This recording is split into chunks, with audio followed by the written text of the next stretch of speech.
Class ইলেভেনের ইংরেজিতে final পরীক্ষা প্রস্তুতির জন্য তোমরা অনেকে রায়মার্টিনের প্রশ্নবিচিত্রা 2024টাকে বেছে নিয়েছো। আমরা মডেল কোশ্চেন পেপার ধরে ধরে এমসিকিউ, এসএকিউ এবং গ্রামার আলোচনা করব। আমরা আজকে আলোচনা করব মডেল কোশ্চেন পেপার 13। এটা রয়েছে পেজ নাম্বার 122। একের দাগে আমরা জানি 20খানা এমসিকিউ দেওয়া আছে। এমসিকিউর উত্তরগুলো আমরা আলোচনা করব। একের দাগে Leela kept the gold chain in a. Leela তার সোনার চেনটা রেখেছিল কিসের মধ্যে? উত্তর হচ্ছে টামারিন্ড পট, তেঁতুলের পাত্রের মধ্যে, অপশন নাম্বার সি। দুয়ে দাগে during the train journey sir Mohanlal use to carry. Train journey করার সময় মোহনলাল কী বয়ে নিয়ে যেতেন বা কী নিয়ে যেতেন? উত্তর হচ্ছে দ্য টাইমস, খবর কাগজটা নিয়ে যেতেন। তার খবর কাগজের নাম ছিল the Times, option number B. তিনের দাগে আছে at Logansport the amount of safe burglary was. Jimmy Valentine jail থেকে বেরিয়ে এসে পরপর 3খানা ডাকাতি করেছিল। তো সেই 3খানা ডাকাতির মধ্যে সেকেন্ড ডাকাতিটা ছিল লোগান স্পটে। সেখানে যে সিন্দুক ডাকাতি করেছিল, কত ডলার ডাকাতি হয়ে গেছিলো? উত্তর হচ্ছে $1500, $1500, অপশন নাম্বার এ। চারে দাগে the man who gave $15 to mother Teresa could move his. একটা বিকলাঙ্গ রোগী, মানে একটা হ্যান্ডিক্যাপ্ট পারসন, সে মাদার টেরেজাকে $15 দান করেছিল। সে কিন্তু তার শুধুমাত্র ডান হাতটাকে নড়াতে পারতো, option number B, right hand. আর পাঁচের দাগে আছে according to Nandalal Bose our present day art gets its approval. Nandalal বোসের কথা অনুযায়ী আমাদের বর্তমান দিনে যে আর্ট, সেটা খ্যাতি লাভ করে বা পরিচিতি লাভ করে কোথায় গিয়ে? উত্তর হচ্ছে foreign market, option number B. ছয়ের দাগে আছে earth has not anything to show more fair. পৃথিবীর এর চেয়ে সুন্দর করে আর কিছু দেখানোর নেই। এটা এক্সাম্পল আছে পার্সনিফিকেশন, মানে এখানে পৃথিবীটাকে ব্যক্তির মতো করে ভাবা হয়েছে। তাই আমরা অপশন নাম্বার ডিতে যাব, পার্সনিফিকেশন। সাতের দাগে আছে what does the lover gain in the journey at the sea. Lover যখন সমুদ্রের উপরে ঘুরতে এসেছিল, সমুদ্রের উপর দিয়ে তার প্রেমিকার সঙ্গে দেখা করতে যাওয়ার জন্য, তো সে নৌকায় করে গিয়ে কোথায় পৌঁছালো? উত্তর হচ্ছে কাভ, মানে সমুদ্রের যে খাড় বা পাড়ি রয়েছে সেখানে পৌঁছালো, option number B.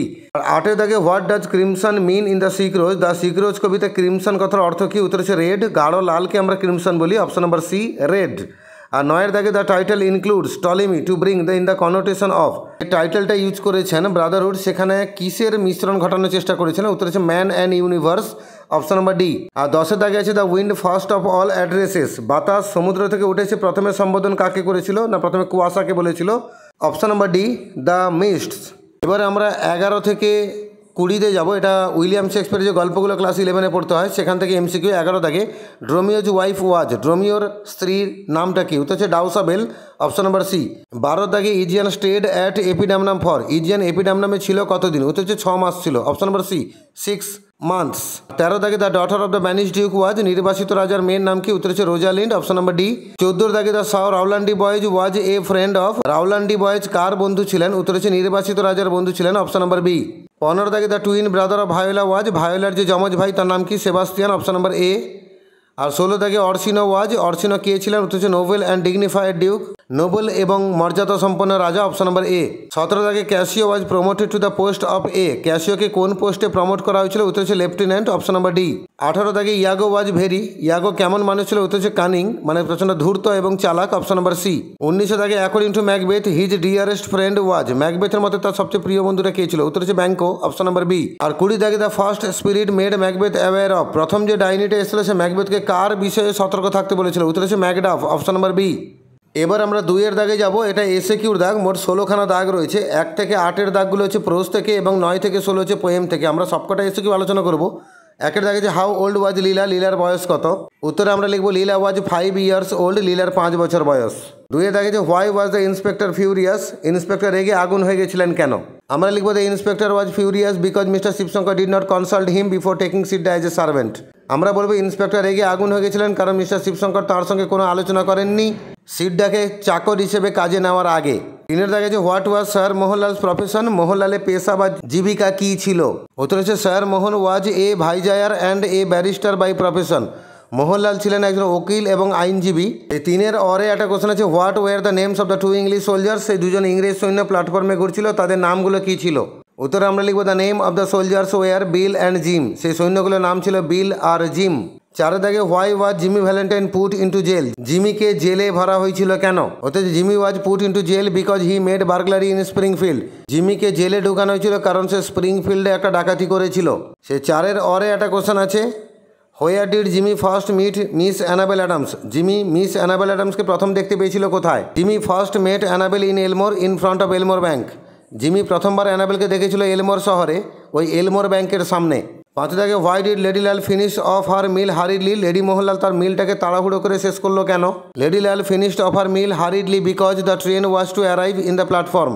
Lady Mohanlal তাড়াহুড়ো করে তার খাবারটা শেষ করলো কারণ ট্রেনের ওই প্ল্যাটফর্মে এসে যাওয়ার কথা ছিল। 6 দাগে what does Saint John say? Saint John মানে জন ব্যাপটিস্ট, তিনি কি বলেছেন? Saint John says that you are a liar if you say that you love God but you don't love your neighbour. John Baptist বলছেন যে আপনি মিথ্যাবাদী যদি আপনি বলেন যে আপনি ঈশ্বরকে ভালোবাসেন কিন্তু প্রতিবেশীকে ভালোবাসেন না। 7 দাগে what is harmful to the economic wellbeing of the country? দেশের অর্থনীতির পক্ষে খারাপ বা ক্ষতিকারক কোন জিনিসটা?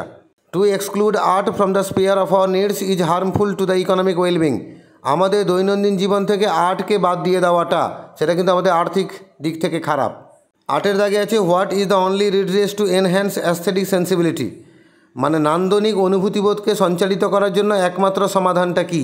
নন্দলাল বোস এক জায়গায় বলছেন যে আমাদের কালচারাল লাইফ যখনই খারাপ হয়েছে তখনই কিন্তু আমাদের নান্দনিক অনুভূতিবোধ কমে গেছে। তো তার একমাত্র সমাধান হচ্ছে তথাকথিত শিক্ষিত সমাজ যারা রয়েছে তাদের মধ্যে আর্ট এডুকেশনের সঞ্চার করতে হবে, কারণ তারাই বৃহত্তর সমাজে শিক্ষার মানদণ্ড নির্ধারণ করেন। তো আমরা লিখব the only redress lies in spreading art education among the so called educated public as they set the standards for people at large. আমরা 9 থেকে 16 যাব, এটা পোয়েম থেকে এসে Q. What type of poem is upon Westminster bridge? Upon Westminster ব্রিজটা কেমন কবিতা? Upon Westminster bridge is a romantic poem and a sonnet. তাহলে এই কবিতাটা হচ্ছে একটা রোমান্টিক পোয়েম মানে প্রকৃতি প্রেমের কবিতা, তার সঙ্গে 14 লাইন আছে মানে সনেট। 10 দাগে আছে how many stages are there in the journey of the lover? যে প্রেমিকটা প্রেমিকার সঙ্গে দেখা করতে গেছিলো তার জার্নিতে কটা স্টেজ ছিল? 2টো স্টেজ, একটা জলপথে এসছে একটা স্থলপথে এসছে। জলপথে নৌকায় করে এসছে আর স্থলপথে সে হেঁটে হেঁটে গেছে, কিছুক্ষণ সমুদ্র সৈকতে হেঁটেছে, তারপরে 3খানা মাঠ পেরিয়েছে। তো আমরা লিখবো there are 2 stages of journey. জার্নিতে 2টো স্টেজ ছিল, 1 over the sea by the boat, একটা ছিল সমুদ্রের উপরে নৌকায় করে, and another over the beach and fields by walking, আর আরেকটা ছিল ওই সৈকতের উপরে এবং মাঠের উপরে হেঁটে সেটা। 11 দাগে যাব what does the word howling storm refer to? গর্জনশীল ঝড়, এটা বলতে এখানে কী বোঝানো হয়েছে? Here howling storm refers to the destructive setting to evoke the evil purpose of the worm to kill the rose. এখানে গর্জনশীল ঝড় বলতে সেই ধ্বংসাত্মক সেটিংটাকে বলা হয়েছে যেটা কীটের অসৎ উদ্দেশ্যকে উজ্জীবিত করছিল গোলাপ ফুলটাকে মেরে দেওয়ার জন্য। 12 দাগে how does the character or the poet persona see himself in the last 3 lines of brotherhood? Brotherhood কবিতার শেষ 3 লাইনে কবি নিজেকে কেমন হিসেবে দেখছেন? In the last 3 lines the poet sees himself as a significant human being on earth having definite role and destiny. শেষ 3 লাইনে কবি কিন্তু নিজেকে একজন তাৎপর্যপূর্ণ মানবজাতি হিসেবে দেখছেন এই পৃথিবীতে, যার নির্দিষ্ট কিছু ভূমিকা এবং নিয়তি বা ভাগ্য রয়েছে।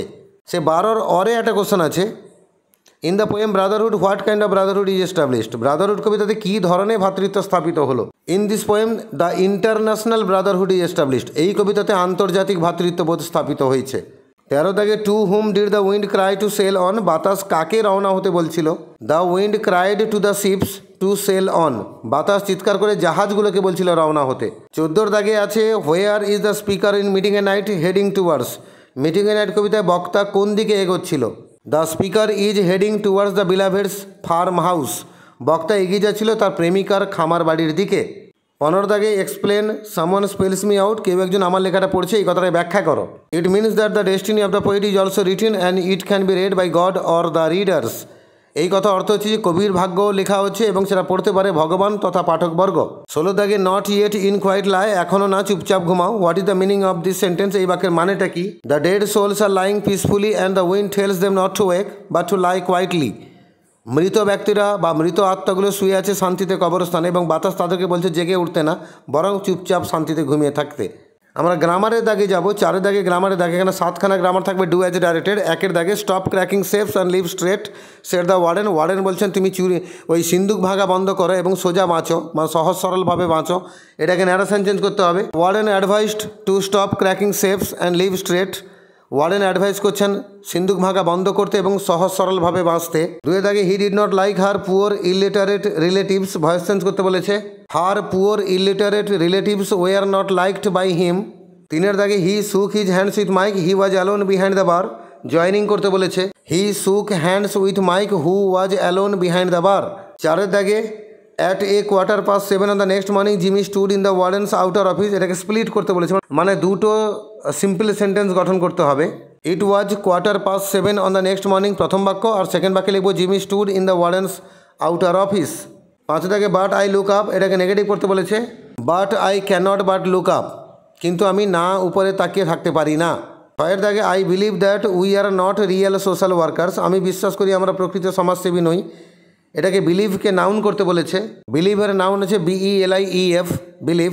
তো আমরা লিখবো I have a believe that we are not real social workers, মানে আমার আছে একটা বিশ্বাস যে আমরা প্রকৃত সমাজসেবী নই। 7 দাগে awake O bell proclaim the hour, জেগে ওঠো ঘন্টা সময় ঘোষণা করো, সিম্পল করতে বলেছে। জেগে ওঠো ঘন্টা সময় ঘোষণা করার জন্য, awake O bell to proclaim the hour. 4 B দাগে আর্টিকেল আর প্রিপোজিশন দিয়ে শূন্যস্থাপন করতে হবে। আমি উত্তর সহ বাক্যগুলো পড়ে দিচ্ছি, শোনানো। The constable took Sita by the hand and turned to go, Leela ran behind them, Mrs Sivasankar carry Leela back into the house, Leela was in tears. এইভাবে মডেল কোশ্চেন পেপার 13 থেকে MCQ, SAQ এবং গ্রামার আমরা সহজে আলোচনা করলাম। আমরা জানি ক্লাস 11-12 ইংরেজিতে এই 3টে পোর্শন MCQ, SAQ এবং গ্রামার অত্যন্ত স্কোরিং হয়। একটু চেষ্টা করলে এখান থেকে ফুল নাম্বার স্কোর করা যায়। কয়েকটা মডেলে প্রস্তুতি নিলেই তো হলো। এটা মডেল কোশ্চেন পেপার 13 থেকে আলোচনা করলাম। এর আগের মডেলগুলো আলোচনার ভিডিওগুলো আমার চ্যানেলে আছে। আমার চ্যানেলে ভিজিট করো, প্লেলিস্টকে ক্লিক করো, ক্লাস 11 ভিডিওগুলো বার করো, সেখানে সবই তোমাদের দরকারি ভিডিওগুলো পেয়ে যাবে।